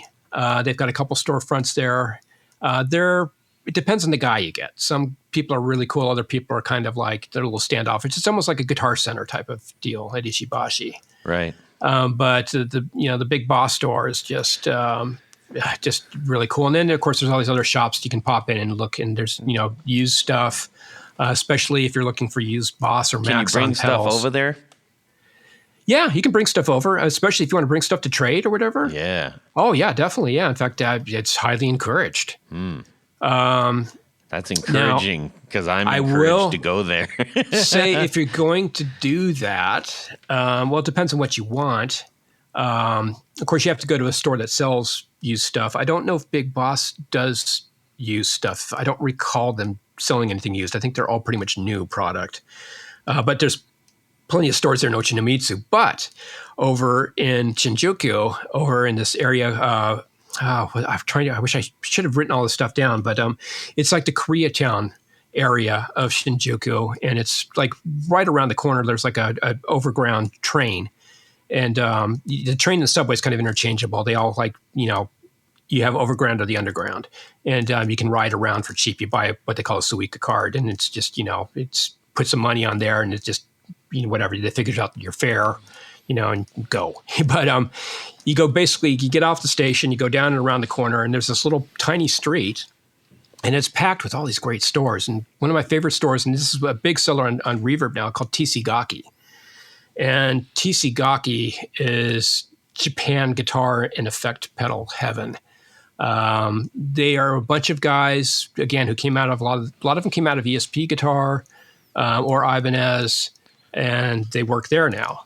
And they're very proud of, they love it when a foreigner comes over and shows interest in buying a Japanese guitar. I've bought many Japanese guitars from them when I've been over there, and I've bought many stuff through mail order from them. But they have really gotten into the pedal thing big time now. And I just looked today at their listings, and they're not all Japanese pedals. They're mixed. They're from all over the world. That's what's so amazing. I saw stuff from France and from Norway and even Russia. Not that you want to buy a Russian pedal right now, but it's called TC Gaki. TC Gaki, Gakki, and they had 27 pages of pedals. It's like 27 times, I don't know what, probably about, I think there was 24 per page or 40 per page or something like that. And just, a good probably 50% of that stuff's Japanese pedals. Wow. And they have great stuff. And it's a great store to go to. They're very cool there. So their English isn't the best. It can be a little bit of a challenge, but you just point and, whatever, and they figure it out. Gotcha. Well, that's very helpful for anybody that might be considering doing so. I think now that we're all excited about this stuff, and we're all probably going to Reverb and eBay and Craigslist and everything right now, not that we're doing that at all currently. I think I'll give you guys a quick list hit, and I can't say I've tried some of these things I have tried, some of these things I do own, and some of these things just look fascinating to me. I'll say Weed is one thing. Weed, I'd kind of say, is probably the Japanese equivalent of Keeley, perhaps, maybe not as many pedals as they put out. Again, Weed's another company. I don't really know what the hell their deal is. It's just Weed, like spelled like weed? Weed, like W-E-E-D. Right. And I don't know whether it refers to weed, the type you smoke or whatever, but it's today it was actually funny because I was, again, getting ready for this. I have a Sweet Sound drive, and I had the red one, the red Sweet Sound drive. They do like a Sweet Sound green, which is more of an overdrive and maybe less distorted. But I'm wondering if the Weed is actually a shortening of Tweed, because the tone control on it, and this is just, I was just doing a deep dive on my my 57 Deluxe here the other day.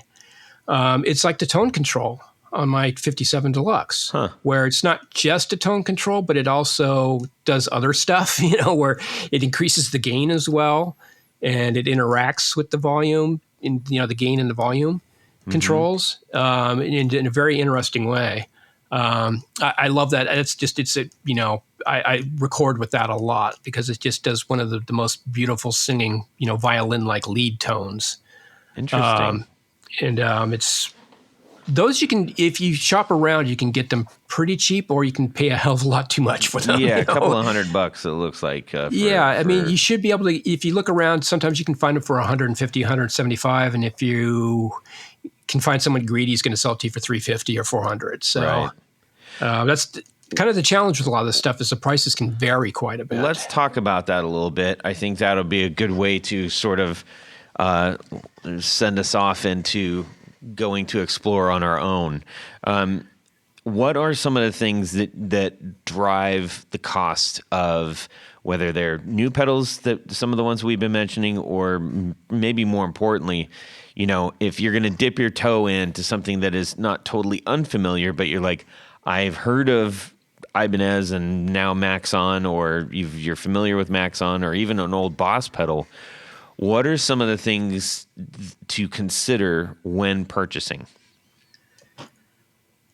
Well, first of all, that was a big breath. Yeah, I'd say if you can, and it can be very difficult with a lot of these things because they're not always like YouTube examples, and of course, it's sometimes frustrating to go through because you may find somebody whose playing style is close to yours, and you may find a guy who's sitting there and strumming lightly, barely clean, like barely up, cowboy chords, So it can be really frustrating.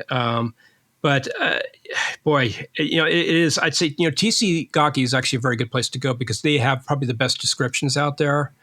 They can be very funny. There was one I was looking at today. Let's see if I can find it here. Yeah, here it is. It's for the Soul Power Instruments Afterglow, and it says the design with a glossy woman is also good. Good all caps. Because it has a like a trucker kind of woman, like a mud flap woman kind of thing on it, on there of this woman in kind of flames or whatever. But she's glossy, I guess. So in the afterglow, but obviously good. Obviously good, but some of their descriptions they have more descriptions. A lot of times you go to these things and there's no description. That's what's frustrating. It's like, what is it? Sometimes the controls aren't even labeled. It can be very frustrating. What are you getting? Part of it. If you can't go and play these things, if you can't find a video online, and if it's not too expensive, I say just get your feet wet. You may discover something really cool. If not, flip it. And that's just part of the fun. Again, it shouldn't be too expensive. I mean, I was just looking today at there's a company called Goat, and most of their pedals are dirt cheap. They're like $55, and if you like a Japanese baseball team, you can get a pedal in the graphics of your favorite Japanese baseball team for 5,500 yen. Hey, great. Actually less than that because the exchange rate is probably more like about 47, or 46 yen. But they also do something called the generator, which is basically those old Scholl's distortion generator, whatever he called it, the little kind of half rack mount. Scholl's devices, the Rockman series. Yeah, it's basically a repro of the Rockman. So if you want a Rockman, you want that kind of that studio Rockman, not the little the practice amp one, but the little kind of rack mountable one. He does that in a pedal format. And it's about $300 and some bucks, and that's I'm fascinated by that. I think that it's time to bring back the Rockman sound, in all its compressed glory. Yes. So I had a question concerning Boss. A lot of times, if you're, and this plays into what we're talking about here, looking for things on reverb or whatever. A lot of times you see Boss pedals, and if they're Japanese made, they're twice or more as much as the Taiwanese made ones. Is there really that much difference between the Japanese and the Taiwanese ones? No, it's, there's some difference, but it's like as you get on through time. But, a late Japanese and an early Taiwanese, there's not going to be hardly any difference at all. Their quality control and their standards are pretty damn high over there. But that's the thing with the pedal thing is, and it's frustrating because a lot of times people see a cosmetic change on the box and they think that somehow the inside's changed too. And that's not always the case.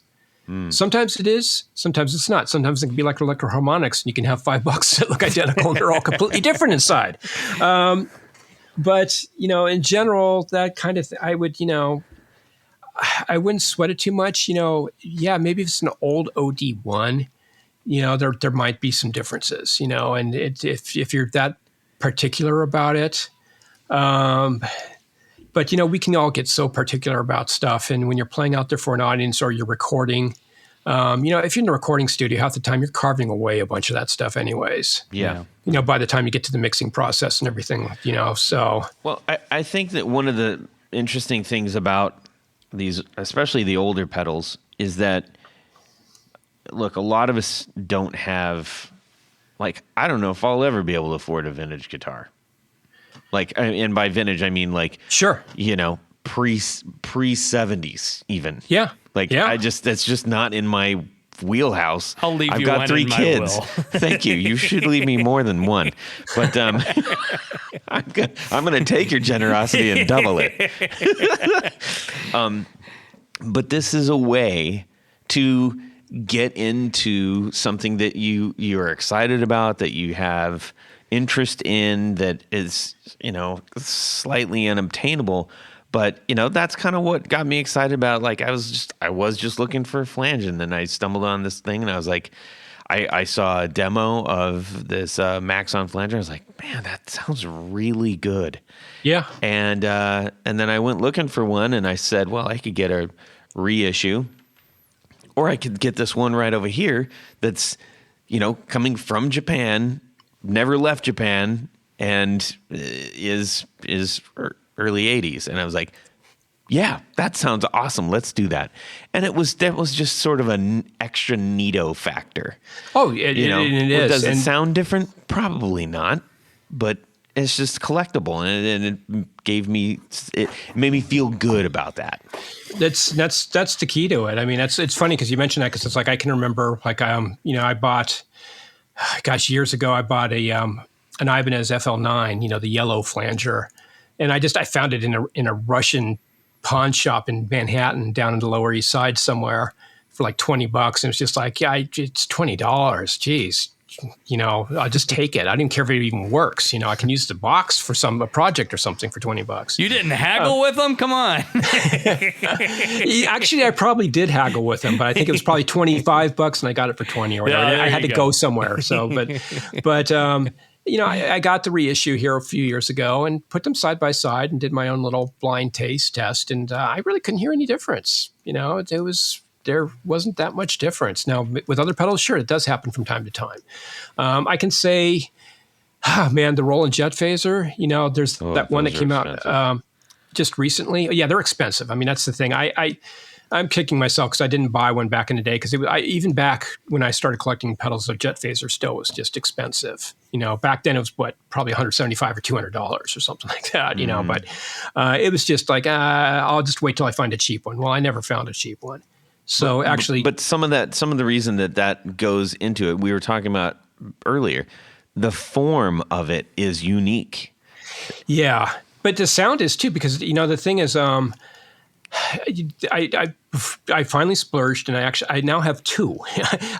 Within the last 6 months after I wrote the book, after I wrote the Betty Ann Van Halen book, the Eruption book, I decided to reward myself. I said, I'm going to buy that Jet Phaser, damn it. So I said, screw it. I'm going out there. I'm buying one. I got one that was kind of beat up or whatever, but they had that one that came out that was $150. I wish I could remember the name. But it was like a reissue, and it's like, hey, it sounds pretty good. But then I found this, again, the wonders of YouTube, these German guys, they had an original one, and they had the reissue one. And it's just like, man, the original one just sounds so organic and animalistic and just all the stuff that you want, know? Yeah. The new one it kind of gets there, but it just doesn't have that extra crazy, growly, musical, some je ne sais quoi, about it. So I bought one. And of course, after I bought that, a couple of weeks later, what turns up? One I've never seen before. It's in a black case. In the faceplate, instead of having the orange Roland lettering on it, it's in green. Oh. And it doesn't have the switch. There's like a on-off power switch. Like there's like, the level switch. It has like a on-off switch too. At 0, it turns it on. This didn't have that. And I'm like, what is this? And I bought it, and it sounds identical to the one I bought. And I looked inside the parts, and there's differences, but the chips are pretty close. They're actually within like a few months of each other from the date code and everything. And it's like, I just wonder if this was like an early version, and it somehow ended up in a store in New York City. Weird, That's part of the fun, That's I put off getting one for years. Now I have 2. So, and they'll probably go up in value. And I'm going to hype that black one up so I can pay for my kids' college education. There you go. Extra rare. Extra rare black. It's got the extra black dark Jet Phaser sound. Well, some of the other things that I think when we're talking about driving the cost or things maybe not necessarily what are things that drive a cost, but can you give anybody any advice as to maybe what not to do or to watch out for? Well, first of all, I hate to dispute an entire country, but there's copies out there, and certain countries you want to avoid. Like if you're buying on Reverb, I would say you're better off for the most part buying stuff from either U.S. dealers or Japanese dealers. If it comes from somewhere else, there's a chance it may not be what you think you're getting. It may be the box, but the inside may not be. Gotcha. And that's one thing too. I mean, definitely look around for pictures of guts, especially if you're looking for an older pedal or even a recent one. See if you can see what the insides look like. Mm-hmm.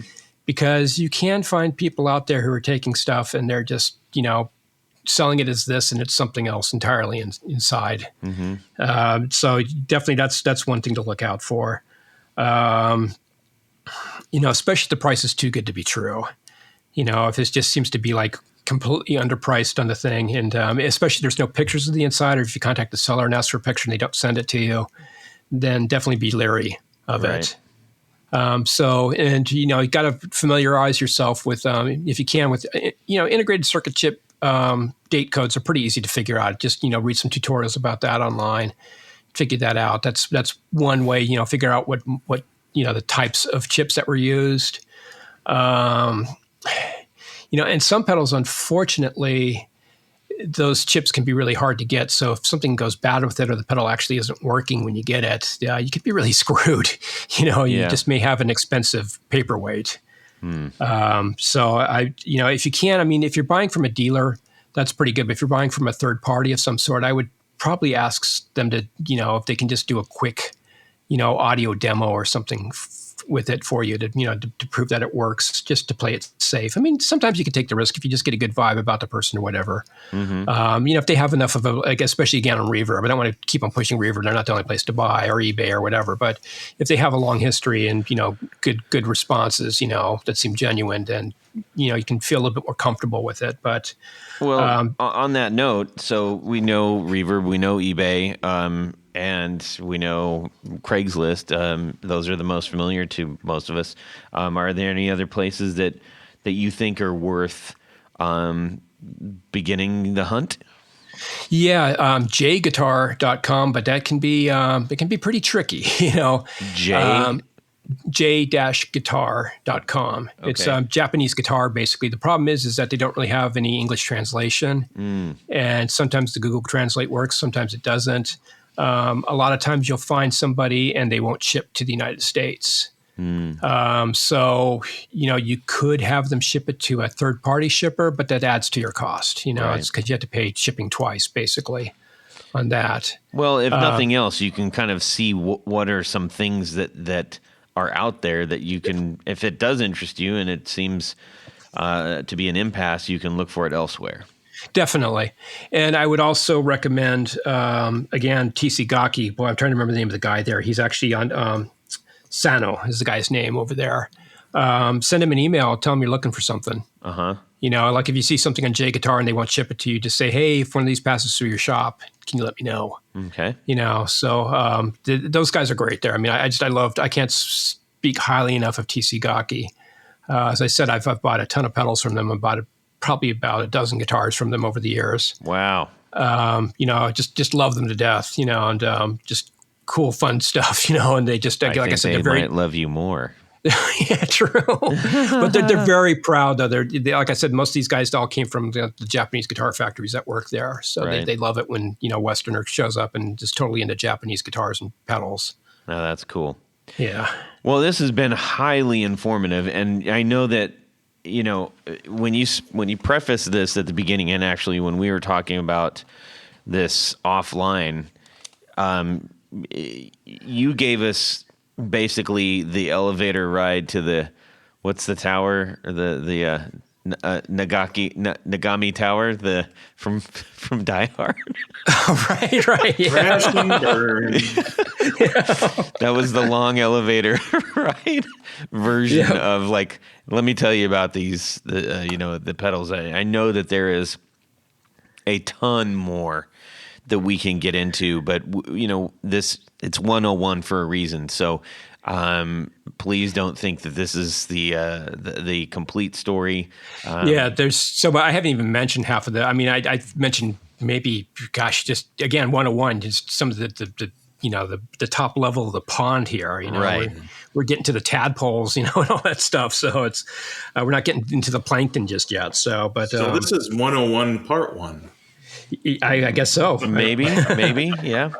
But yeah, there's a and not everything is good out there. But as I said, with any pedal, if you can't find a use for it, someone can. And maybe it's up to you to figure out the use for that thing. But yeah, I mean, there's a lot of good stuff out there. I will say, man, there are a ton of overdrives and distortions and fuzzes coming out of there. And one thing I will say, one guy that stands out to me is Banana Na. It's banana with an extra na at the end. And he does some kind of crazy, wacky, really off-the-wall stuff. A lot of pitch shifting and modulation. It almost looks, and that could be deceiving. And I'm glad that you're getting, your sort of, hey, I like this stuff, which I think goes a long way for vindication, because the pedals themselves almost look like, something along the lines that you might see of other Chinese pedals that are like, what is this? This doesn't even look, this looks like a little kid pedal. What are you doing? It does, and like one of them's like really tiny and everything like that. But no, they're really creative. They're really wacky. Yeah. So if you're into sound design and you're into making a guitar not sound like a guitar, it's a good place to go. It's a lot of this stuff gets kind of covered by Eventide pedals, but you've got to make a pretty big investment in that. And this stuff you can kind of get in, get your feet wet. Yeah. And it's cool for gigging too. It's not like, I have to figure out which preset was it on my Eventide here. Before the gig, you just stomp on it and boom. It's stomp box friendly, gig friendly. I've been accused of making my guitar not sound like a guitar, but I'm not doing it on purpose. I do it on purpose. I mean, I'm filters and filters, phase shifters, pitch shifters. Man, sure. Let me at them.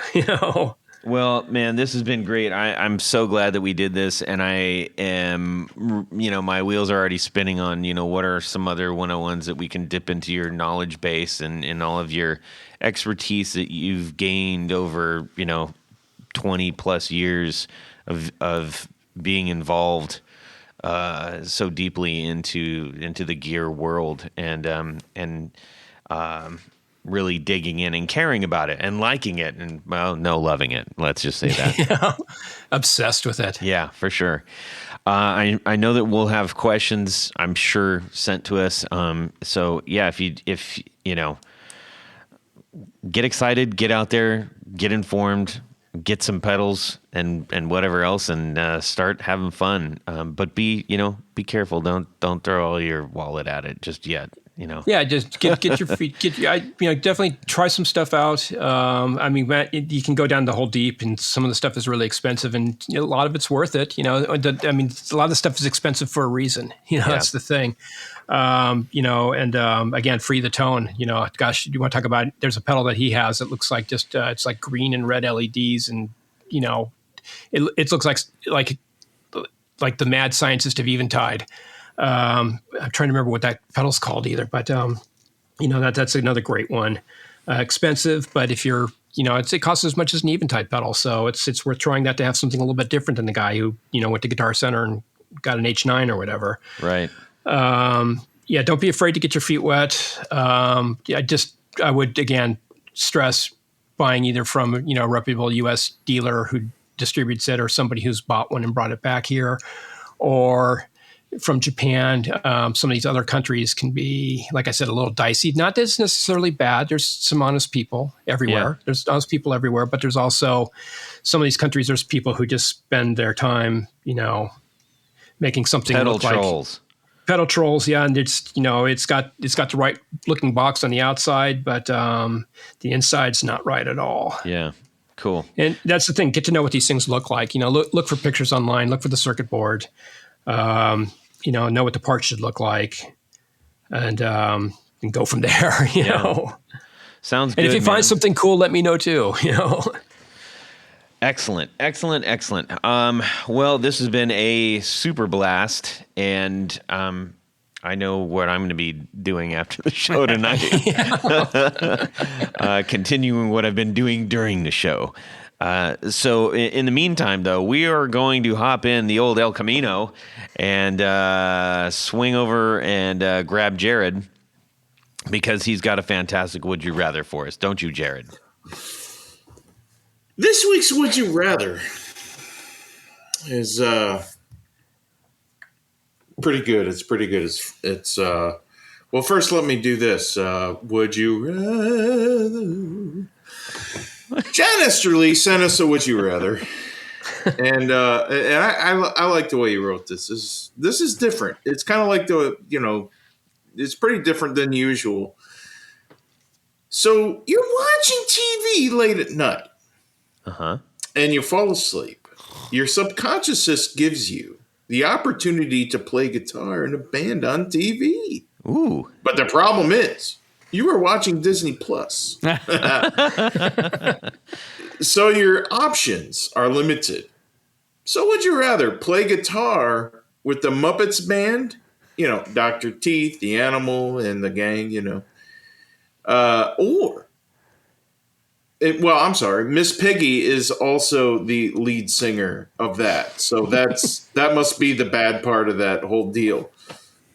Or would you rather play guitar with Ariel, the Little Mermaid, on vocals, but the backing band is Sebastian and the rest of the Under the Sea Calypso musicians? Okay. I applaud John for sending that. This is That's quite a question. I think that actually happened to him, it sounds like. It's happened to all of us. He swam down to the bottom of a bottle of bourbon. Yeah. Like I said, it's happened to all of us. Yeah. Okay. Tony Bolonsky. Well, so if we do the Calypso thing, do I have to play under the water? Yeah. Under the sea. No, but under the water. I mean, do I have to be submerged? Oh, submerged. How would I breathe? No, it's all imaginative. So you can breathe anyway. I can breathe underwater? You get gills when you go under. I'm trying that. I'm going to try that this week. You get gills. Yep. Between those two choices, I mean, I think Ariel's a little more attractive than Miss Piggy. So yeah, I'm doing the I'm doing the fish thing. I think maybe you should reassess your. I think it depends what you're into. I mean, I like fish. Well, why not? So no, I think the Calypso thing would be a better choice for me. I think I could dig that groove a little bit more, especially with a crab that can just hit the Yeah. What are they called? Vibes. The money note. Hit the vibes. The money note. And I think it'd be cool to be have gills and be able to breathe underwater. Okay. All right, that'll work. Might be a little treacherous with electric guitar though. True. Jared? Definitely the Muppets. I remember growing up with the Muppets when I was a kid, and I've been in a couple of bands where the girl singer couldn't sing very well, so that's something I'm used to. So, yeah. So I'm definitely going to go with the Muppets because I know what to expect. Okay. Let's see. Chris, how about yourself? Well, my answer is very similar to Jared's. I've played in bands with bad singers and with bad drummers. And, conversely, I've played in bands with good to great singers and good to great drummers. I always Same here. I always go for the band. I would rather play with a great drummer and a bad singer than a great singer and a bad drummer. Yep. So Animal, man, he's right up my alley, man. And you know what? We can turn it into an extended jam. We can do a noise jam. We can do a blues jam. We can rock out or whatever, and we can just drown out the singer. So there you go. That's I can right. dig it. I can dig it. What about you, Todd? Well, I am 100%. I want to go jam with Floyd. And You know, I on a serious, heartfelt note, like the Muppets, like I can get actually emotional about that, and I was so excited on a film shoot that Better lay off the estrogen. we were doing a commercial out in California, and I was so excited because the studio that we were working with, it was like a block away from Henson's studios. Yeah. And Cool. as soon as we were driving past that, and I see Kermit up there, and I swear, like I got the feels big time, because that was like we waited every week for a new one. You know, it wasn't in rerun; it was real. We watched it in real time. The Muppets happening, and when I saw Big Kermit up there, we got to the place, and the first thing I did was call the studio and like, can I get a tour? Wow. And they said, normally yes, but we just started shooting for a thing, and we were on lockdown. And I was like, oh, dang. So some other time. But anyways, yeah, I'm for sure going with the Muppets. Absolutely. Once again, Tony Island. Island. That building's amazing too, because of course it was A&M, and it was actually Chaplin's studios, film studios. So the history there is just, that place reeks of history. Yes, and also haunted, also haunted. So ooh, yes, that's even more intriguing. I believe Karen Carpenter's ghost has been seen there. Oh my. Yeah. Well, thank you, Jared, for that, and thank you, John Esterly, for sending that in. And if you've got a fantastic Would You Rather for us, we would love to hear that. So please send that our way. Tony, we got to thank a few people before we let our good friend Chris go. Yes, we do, because at this point of the show, Todd, we'd love to thank a special group of people. These are our executive producers. Now, you might be wondering, what is this executive producer? And maybe more importantly, how can I, a mere mortal, become one? Oh, it's very quite easy. It's very quite easy. It's very quite easy. What's up, Jared? I'm taking Jared lessons. Go over to patreon.com/the Guitar Knobs. Check out a couple levels in which you can participate, become a sponsor, a patron of this very podcast. Each level comes with some really nice thank you gifts. Thank you, thank you, thank you. But as an executive producer, you get all the good stuff. And there's one thing more, Jared. You get to have your name written on the thing, man. Nope. I'm not gonna write it on the thing. What am I going to do? It's actually typed on your phone. Yeah. You get to have your name read on the thing. Okay, I'm going to read off this written thing here. So technically you were right the first time. Right. So special thanks to these executive producers. Moon Guitars. Vader and Pedals. Is that like Darth Vader in? Drew Lopez. John Halverson. Rick Calhoun. Trevor Gunberg, Elad Mizrahi, Jason Roush, Mike D, Richard Kendall, Mark Garton, Matt Hart, James White, Justin Jones, Anthony Gemolero, Bill Gola Guitars, John Esterly, author of our very sad but true Would You Rather this Yes. week. Once again, alone with Ariel and Sebastian the Crab. Anthony Lathrop, Stefan Lem, Michael Senchuk, Ken Sayers, Doug Christ, Darren Gregory, John Anglin, Tom Brazen, John Sluhan, Rusty Sneeden, Ralph Gottschalk from Wonderful Audio Technology, David Poe, Don Kloss, Gregory Randall, and Brett Hogarth. Thank you. All right. Thank you. Todd, you interrupted me. Sorry. Because we have a special group of executive producers. We like to call them our grand poobahs. These are the top of the heap. They even have to place a fez upon their heads while listening to the podcast. So special thanks to these grand poobahs.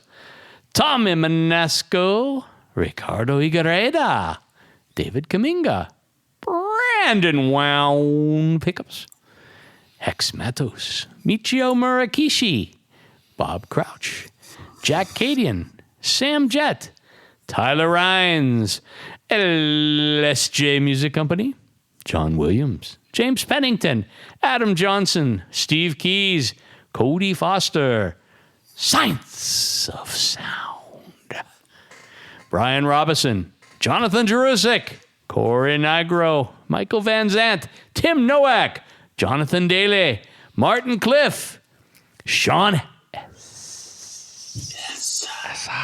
And Eddie Serratos. Thank you so much. Right on. Thank you indeed. All right. Well, Chris, where can people find you in some way, shape, or form, and or anything you'd like to, shout out to the world? Oh, let's see. Well, two things I wanted to add. The part of, I couldn't think of the burbs of Tokyo. Saitama is the area. A lot of musicians live out there. So it's kind of like an hour train ride out of Tokyo. So Saitama, that's the place to go dig around to find a little bit better bargains, a little bit off the beaten path. Okay. The Future Factory was the Free the Tone kind of eventide equivalent pedal I was thinking of. It's just nuts, and it's worth every single dollar. If you love sound design and you love coming up with wacky stuff, that's like the Ne plus ultra, of that. To find me, I don't do social media too much, but I do have an Instagram page. So Chris Gill, VH Writer is where you'll find me. And what else? I've got we did a very quick hit.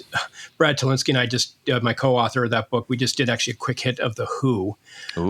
Centennial Publications. If you'll be on your grocery store somewhere, it's one of those quick hit magazine things. Very short. It's not very in depth, but if you like The Who, there's lots of pretty pictures and a couple little amusing stories here and there. But it's not the be all end all Who story. It's just kind of like The Who for Dummies. Basically, that's a project we just did. And other than that, I'll be competing with you guys out there for this stuff. So that's, but again, if you find anything cool, let me know. I love this stuff, and it's just, I can't get enough, 500 pedals and counting. And I still bring in about one or two a week, believe it or not, sometimes. Wow. So, sometimes I go on, I try to cut myself off a bit, but I'm binging lately. So, divide and conquer. Sounds good. Tony? Head over to pickguardian.com. Check out some of the wares that I have available for sale. But by and large, what I do is custom work. So shoot me an email. Let me know what you're trying to do, what you want, materials, colors, all the fun stuff. I will take very good care of you. All right. Jared? Jared.allen.brandon on Instagram. I'm not on there a lot, but I see I have some messages now, and I'm going to answer them, and I will answer your message. So if you want to get a hold of me, jared.allen.brandon. My big face is on the picture, so yeah. Okay, sounds good. Yeah, that's me. Okay. Yep. Well, you can shoot me an email, todd@theguitarknobs.com. You could also send me a DM on Instagram @guitarknobs. We would love to hear from you. Share and by the way, if anybody, and as a result of this episode, nabs any cool stuff, please share it with us. Post that would be really fun to see what y'all are doing. And go out on the Discord group, and I'm sure there's going to be some discussion about that on the Discord group as well. So, and if you need, you can go to the link, the bio link in Instagram to find out more about that Discord group and jump in, and the people out there will help you out with that. We want to say a huge thank you to Chris Gill for joining us again. One of many, I'm sure, I hope. And thank you so much for sharing as much of your time as you have and your knowledge. My pleasure. I'd love to share this stuff. And the more we talk about this stuff, the more stuff comes to light. It's good for everybody. So, because, I may be wrong about stuff and I don't mind being corrected. It's an ongoing journey in this stuff. And the more we talk about, the more we keep the history of this stuff alive. And it's all for good. Right on. Speaking all for good, make sure you check out Pedals for Ukraine, as we mentioned on Instagram. And if you need any further information on that, you can DM me and I'll try to hook you up. All right, everybody, have a fantastic Guitar Week. And go buy some Japanese pedals and subscribe. Yeah. Wait, hang on. I win a prize. You get all the Japanese pedals in the world. All right, I got a burp. Oh. That's a severe burp. Best thing is at night when you're walking down the streets and in the little doorways, they set up the little crêperies. Oh, yeah. Oh, my wife and I were there years ago, and I got a Nutella one. Yeah. Connie, they've got pancakes. No. There we go. Make sure you tell them about swearing in the clap. Are you in the bathroom or something? What? No. Do you want me to go to the No, bathroom? but there's a package of Chips Ahoy right here. How did this get here? As normal as you can be. How's this? Yeah. Good. Let me answer. Yes. And I had like Nutella all over my face. Jared, put the laser beams away. Thanks. Bye. He's going to be really mad at me. Jared, are you all settled? You ready to go there, cowboy? I have been. Well, that's it for these knobs. Please visit our Patreon page at patreon.com/theguitarknobs. Visit our website at theguitarknobs.com for all of our past episodes, 4 on the Floor blog, and other good stuff. You can connect with us on social too at our Facebook page and share your gear and stories on our Facebook group. Also, be sure to check out our Instagram at Guitar Knobs. Catch you next time.